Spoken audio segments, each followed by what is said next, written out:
Hi everyone, welcome back to my channel सपनों का महासागर। तो आज की वीडियो में हम बात करने वाले हैं कि जिन घर में धन की कमी बनी रहती है या धन आता तो बहुत है लेकिन वो रुक नहीं पाता, उसका खर्चा भी उतना ही हो जाता है।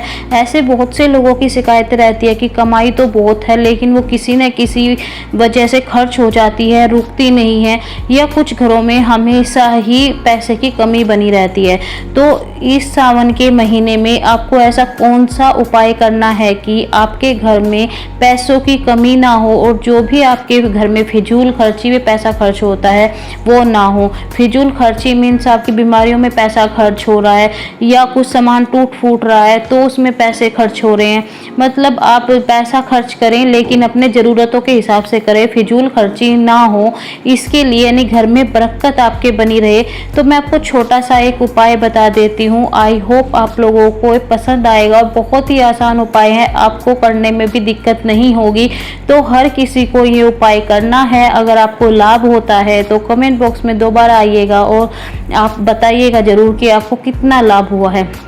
चलिए तो आज की वीडियो शुरू करते हैं। देखिए, अब आप जानते हैं कि 14 जुलाई 2022 से सावन का महीना शुरू होने वाला है।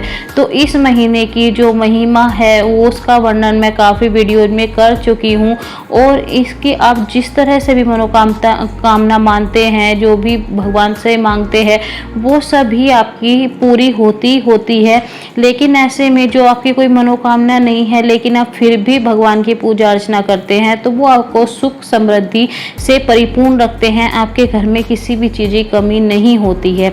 लेकिन अगर मैं बात करूँ तो कि अगर सावन का महीना आपका खत्म हो जाता है तो आप सोचते हैं कि अब तो महीना खत्म हो गया और पूजा पाठ करना बंद कर देते हैं। ऐसे में फिर आपको थोड़ी बहुत दिक्कत बनना शुरू हो जाती है कि आपको उतनी कृपा ईश्वर की नहीं मिल पाती जितनी कि आपको सावन के महीने में मिल रही थी। तो आपके घर में हमेशा लक्ष्मी का अभाव सा बना रहता है।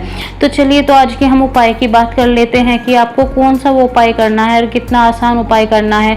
आपको एक पूजा की आप दुकान पे जा सकते हैं जहाँ की पूजा की सामग्री आपको मिलती है, वहाँ से आप एक रुद्राक्ष खरीद लीजिए। रुद्राक्ष को खरीदने के बाद आप घर में लाइए और जहाँ भी आपका पूजा घर है, जहाँ भी आप नियमित रूप से सावन के महीने में पूजा पाठ करते हैं वहाँ पे उसको रख लीजिए। आप शिवलिंग के जड़ में भी रख सकते हैं अगर आपके घर में शिवलिंग है तो।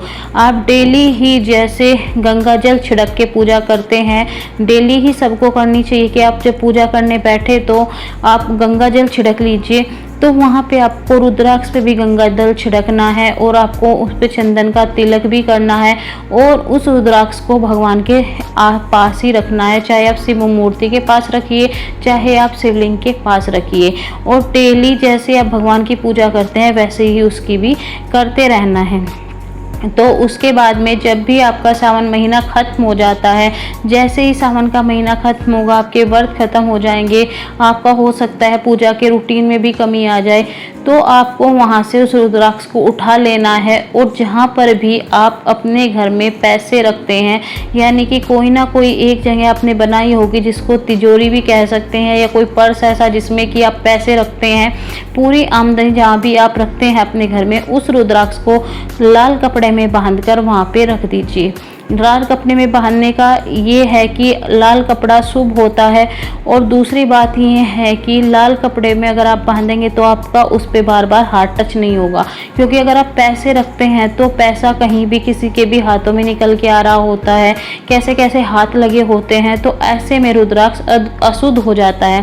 तो आप उसको लाल कपड़े में बांध के वहाँ पे रखिए और आप देखेंगे कि आपके घर में बरकत होने लगी है, आपके घर में पैसा जमा होने लगा है, आपके घर से फिजूल खर्ची निकल गई है और बरकत आपके घर में आ गई है। तो वीडियो अगर पसंद आई है तो लाइक ज़रूर करना और ऐसी ही वीडियोज़ के लिए चैनल को सब्सक्राइब करना